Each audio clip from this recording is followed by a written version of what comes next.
दोस्तों नमस्कार, मैं एडवोकेट योगेंद्र सिंह आज आपको चेक बाउंस से रिलेटेड जो मामले होते हैं उसके बारे में कुछ बताना चाहता हूं।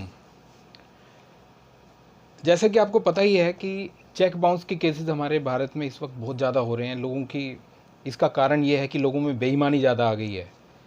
आपसे पैसा ले लेते हैं लोन रूप में या फ्रेंडली लोन के रूप में या किसी और पर्पस के लोन के पैसे के रूप में, और फिर वो चेक लेकर के आपका और जब उस चेक को बैंक में लगाते हैं कैश के लिए, तो पेमेंट के लिए, तो बैंक जो है उसमें कह देता है there is no sufficient balance, insufficient balance. तो इस तरह की स्थिति जब आती है तो जिसने पैसे दिए होते हैं उसके लिए बड़ा मुश्किल हो जाता है कि वो कैसे अपने पैसे रिकवर करे, कैसे अपने पैसे निकाले। और फिर इसमें टाइम लिमिट भी ये होती है कि सपोज़ आज आपने चेक लगाया है और 3 महीने के लिए, और वो चेक जो है बाउंस हो गया है, तो 3 महीने के अंदर आपको केस वगैरह और भी लीगल कार्रवाई करनी होती है। तो अगर कभी ऐसी स्थिति में आप आ जाएं, आपने किसी को कुछ अमाउंट दिया है और आप रिकवर करना चाहते हैं और उसने आपको उसके एवज में चेक दे रखा है, तो आप उसमें क्या करें वो मैं आपको बताने वाला हूँ। सबसे पहले इस तरह के मामलों में आप एक नोटिस देते हैं। जिस डेट को उसने पैसा देना था आपको और जिसके लिए उसने चेक दिए थे आपको, तो जब भी आपको वो पैसा निकालना है और आप उनसे कहते हैं भाई हमारी पेमेंट दो, और वो आपको कहते हैं ये लो अपना चेक, हमारा जो चेक है वो आप बैंक में प्रेजेंट कर दो और आपका पैसा मिल जाएगा, आप बैंक जाते हैं और वो बाउंस हो जाता है। तो उसी डेट से जब आपका वो आपने चेक लगाया और बाउंस हो गया चेक, तो एक बैंक एक रिपोर्ट देता है कि there is no sufficient balance in the account of the that person. तो जब वो ये कह देते हैं कि उसके अकाउंट में इतना पैसा नहीं है, तो वो जो रिपोर्ट होती है उस डेट से आप 3 महीने के अंदर उस चेक को आप कोर्ट में प्रेजेंट कर सकते हो, कोर्ट में केस डाल सकते हो सेक्शन 138 नेगोशिएबल इंस्ट्रूमेंट एक्ट के अंदर। और इसमें सबसे बड़ी बात यह है कि अगर आप, हालांकि ये केस आपको 138 के अलावा रिकवरी में भी आप डाल सकते हो सिविल मैटर में, लेकिन उसमें आपको कोर्ट फ़ी देनी पड़ती है, लेकिन इसमें आपको कोर्ट फ़ी नहीं देनी पड़ती। 138 में जो केसेस डाले जाते हैं उसमें कोर्ट फ़ी का देने का आपका एक खर्चा बच जाता है। तो जब आप 15 दिन का जब आप उनको नोटिस देते हैं अगली पार्टी को कि भाई ऐसे ऐसे मैं गया और बैंक में मेरा पैसा जो चेक है आपका वो बाउंस हो गया है और मैं आपको ये 15 दिन का टाइम दे रहा हूँ, या तो मेरी पेमेंट दो, नहीं तो मैं फिर केस 138 नेगोशिएबल इंस्ट्रूमेंट एक्ट में आपके खिलाफ कर दूंगा। तो अगर वो 15 दिन में आपकी पेमेंट दे देता है बहुत अच्छा है, लेकिन अगर वो नहीं देते हैं तो फिर उसके बाद आपकी कार्रवाई शुरू होती है और उसमें आप 1 से 1.5 महीने के अंदर, जिस दिन से आपका 15 दिन का टाइम ख़त्म हो जाता है, आप उसमें कोर्ट में अपना केस डाल सकते हैं 138 के अंदर।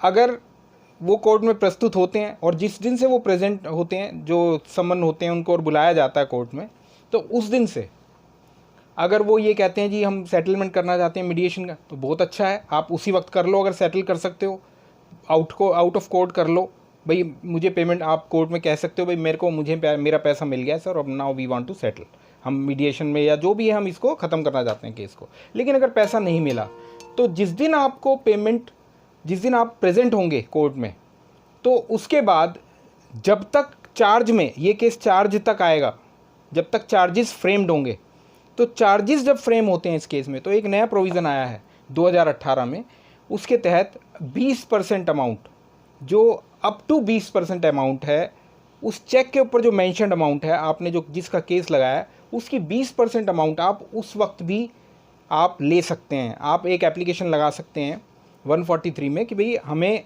20% अमाउंट दी जाए जो हमारे चेक की अमाउंट है, क्योंकि मेरे को काफ़ी खर्चा करना है, केस के लिए चाहिए, वैसे चाहिए।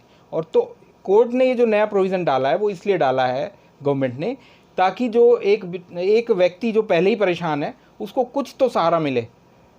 तो इसलिए ये 20% का जो 2018 में बहुत अच्छा निर्णय आया था कि भाई 20% अमाउंट तुरंत उसको दिया जाए। और ये क्यों दिया जाता है? ये माना जाता है कि अगर आपके पास चेक है किसी का, तो ये मान लिया जाता है कि अगर चेक है तो कोई ट्रांजैक्शन हुई है, उसके बाद उल्टे सीधे उनके जो प्लीज़ होती हैं उनकी कोई वैल्यू नहीं होती, कि भाई मुझे पता नहीं था, या मुझे ये नहीं मिला, या मुझे नोटिस। ठीक है, ये सब चीज़ें एक छोटा मोटा मायने करती हैं, लेकिन अगर एक बार उसके पास आपका चेक चला गया है, आपके पास उनका चेक है दूसरी पार्टी का, तो आप कभी भी उस बात को उठा सकते हैं और कोर्ट में अपना पैसा वापस मांग सकते हैं जाके, क्योंकि यही सफिशिएंट होगा कि आपके पास चेक है, बस आपको और कुछ प्रूव नहीं करना। आपके पास चेक है तो कोई ना कोई ट्रांजैक्शन हुई है, ये कोर्ट मान लेता है, तो उसी के आधार पर आपका केस चल पड़ता है। और चार्जेस फ्रेम जब तक होते हैं तब तक आप चाहें तो एक एप्लीकेशन लगा के जल्दी से 20% अमाउंट अपने केस के लिए आप उस अमाउंट की, चेक के ऊपर जो अमाउंट होता है उसका 20% अमाउंट अपने ले सकते हैं। तो एक बहुत अच्छा प्रोविज़न है जो ये दिया गया है। इसके बाद केस जो चलता है वो तो ठीक ही है, लेकिन मैं फिर इसमें एक और बात ऐड करना चाहूँगा। अगर इस दौरान आपका मीडिएशन हो जाता है, आपकी अमाउंट रिकवर हो रही है, आप वो कहते हैं ठीक है सेटल कर लो, तो वो भी आप ज़रूर ध्यान रखें और ज़रूर उस केस को आप इस तरह से सॉल्व कर सकते हैं। इसके अलावा एक और प्रोविज़न होता है, रिकवरी केसेस सिविल मैटर्स में आ जाते हैं। अच्छा, जो ये मैंने अभी बताया 138 नेगोशिएबल, ये आ जाता है क्रिमिनल मैटर्स में। इसमें सज़ा भी है, 2 साल तक की सज़ा है, और double fine, double amount of the cheque वो उनको देना पड़ेगा आपको। लेकिन अगर आपका चेक डिले हो गया है, मान लो आपके पास 1 साल से ज़्यादा हो गया है चेक की डेट पे, और आप उस पर जो डेट डली हुई 1 साल पहले की है, तो फिर आप 138 नेगोशिएबल इंस्ट्रूमेंट एक्ट में नहीं डाल सकते। और जब नहीं डालेंगे तो उसमें आपको डालना पड़ेगा फिर सिविल मैटर में। सिविल मैटर रिकवरी केसेस होते हैं, तो उसमें क्या है कि आपको कोर्ट फी भी देनी पड़ती है उस अमाउंट की, नियरली 1750 रुपये पर लाख के आसपास पड़ती है। तो वो आपको जमा करानी पड़ती है रिकवरी मैटर्स में, जो सिविल मैटर होते हैं। लेकिन आपका ये जो मैटर है 138 में, इसमें आपको सिर्फ इसमें कोर्ट फी नहीं देनी पड़ती, और आप सीधे ही और समरी ट्रायल में आपका जल्दी से केस निपटता है। तो सिविल मैटर में तब जाते हैं जब हमारा चेक की डेट ओवर हो जाती है, 3 महीने से ऊपर की हो जाती है। ये आपको डिफरेंस समझ आ जाएगा जो मैं समझाना चाह रहा हूँ। तो इसलिए कोशिश करें कि 3 महीने के अंदर, जैसी चेक बाउंस हुआ, आप 3 महीने के अंदर उसको केस को फाइल कर दें, ताकि आपको अमाउंट आपकी बिना कोर्ट फी जमा कराए आपको मिल जाए। और रिकवरी मैटर में थोड़ा टाइम भी लगता है, उसमें टाइम सेव होता है नेगोशिएबल इंस्ट्रूमेंट में, एक सबसे बड़ा फ़ायदा ये है। तो ये दोनों का ये आप ध्यान रखें कि जब भी ऐसा हो आप 3 महीने के अंदर केस फाइल कर दें। मेरा जहाँ तक ख्याल है, जो मैं समझाना चाह रहा था आपको समझ आ गया होगा कि क्यों नेगोशिएबल इंस्ट्रूमेंट एक्ट 138 में हमें केस अपना पैसा वापस मांगने के लिए करना चाहिए। वो बेटर है सिविल कोर्ट में जाने के बजाय, रिकवरी मैटर्स में जाने के बजाय। तो आई होप कि आपको समझ आया होगा जो मैंने आपको समझाना चाह रहा था। और अगर आपको मेरी बात समझ आई हैं और फिर भी कोई क्वेरीज़ हैं तो आप मुझसे कमेंट सेक्शन में कमेंट करके पूछ सकते हैं। और इसके अलावा आपको जो लगता है, आप कोई भी किसी भी विषय पर आप मुझसे फ़ोन पर भी संपर्क कर सकते हैं। और इसके साथ ही मैं आपसे कहूँगा कि अगर आपको पसंद आया तो आप मेरे चैनल को लाइक और सब्सक्राइब कर देना। मैं इसके साथ ही आपसे विदा चाहता हूँ। Thank you, goodbye, take care.